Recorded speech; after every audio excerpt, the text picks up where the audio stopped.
urusan pemerintahan. Saya Sarah yang akan menemani kalian dalam podcast santai hari ini. Oke. Kalau mendengar kata pemerintahan, biasanya yang langsung terbayang itu rapat formal, bahasa rumit, atau pasal-pasal yang bikin dahi berkerut. Padahal sebenarnya urusan pemerintahan itu dekat banget dengan kehidupan kita sehari-hari.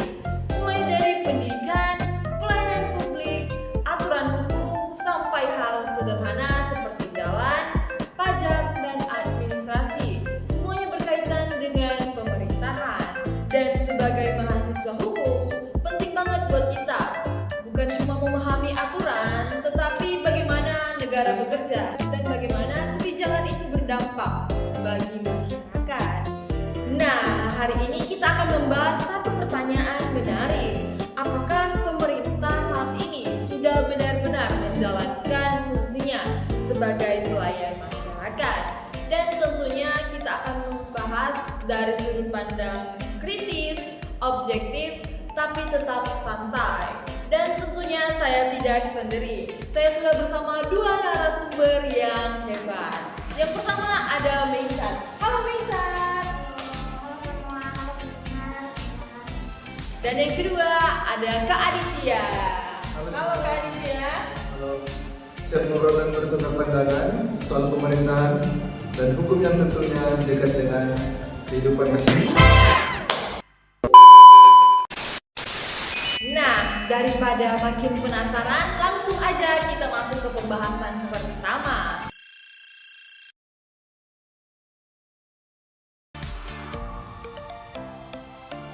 Sebenarnya apa sih yang dimaksud dengan urusan pemerintahan dalam perspektif hukum?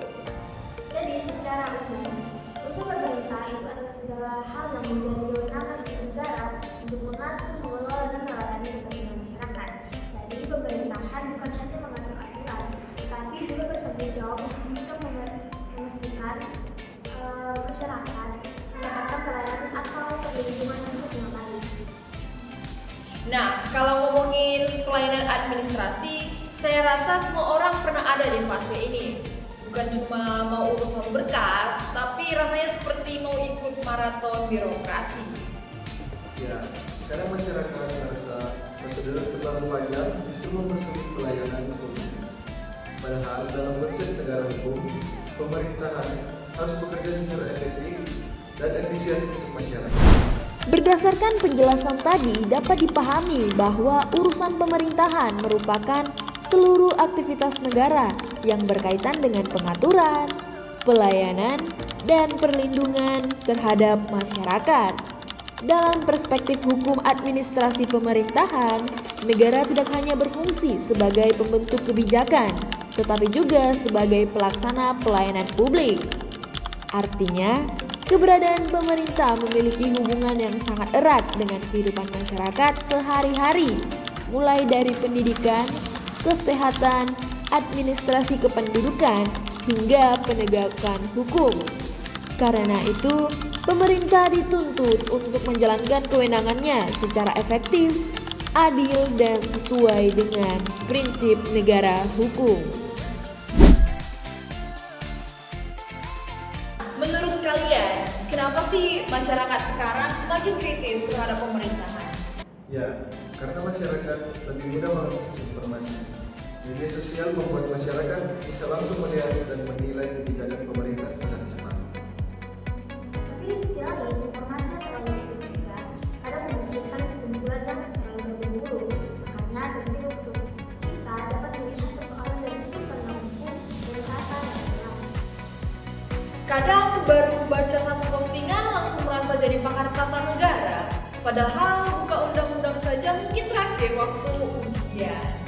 Dari pembahasan tersebut dapat disimpulkan bahwa meningkatnya sikap kritis masyarakat dipengaruhi oleh kemudahan akses informasi dan perkembangan media sosial. Masyarakat kini dapat dengan cepat mengetahui, menilai, bahkan mengawasi kebijakan pemerintah. Namun, dalam negara hukum, kritik terhadap pemerintah seharusnya tidak hanya didasarkan pada opini semata, melainkan juga disertai dengan data, fakta, dan pemahaman hukum yang jelas. Dengan demikian, sikap kritis masyarakat dapat menjadi bentuk kontrol sosial yang positif untuk mendorong terciptanya pemerintahan yang transparan dan akuntabel. Nah, kalau bicara pemerintahan, masyarakat sering mengaitkannya dengan penyalahgunaan kekuasaan atau korupsi. Menurut kalian, mengapa hal itu masih sering terjadi? Jadi hal itu terjadi karena kekuasaan yang tidak diawasi dengan baik yang berpotensi disalahgunakan. Nah itulah kenapa di dalam negara hukum ada sistem pengawasan baik dari lembaga negara maupun dari masyarakat. Dan sekarang, masalahnya bukan hanya soal hukum, tetapi juga moral dan integritas pejabat. Berdasarkan penjelasan Meisat dan Aditya, penyalahgunaan wewenang pada dasarnya terjadi ketika kekuasaan tidak dijalankan sesuai tujuan hukum dan tidak diawasi secara optimal. Dalam konsep negara hukum, setiap kewenangan yang dimiliki pejabat pemerintahan harus dibatasi oleh peraturan perundang-undangan agar tidak menimbulkan tindakan sewenang-wenangnya. Selain itu, integritas dan moralitas pejabat juga menjadi faktor penting dalam mencegah terjadinya korupsi maupun penyalahgunaan jabatan. Oleh sebab itu, pengawasan dari lembaga negara maupun masyarakat sangat diperlukan untuk menjaga terciptanya pemerintahan yang bersih dan berkeadilan.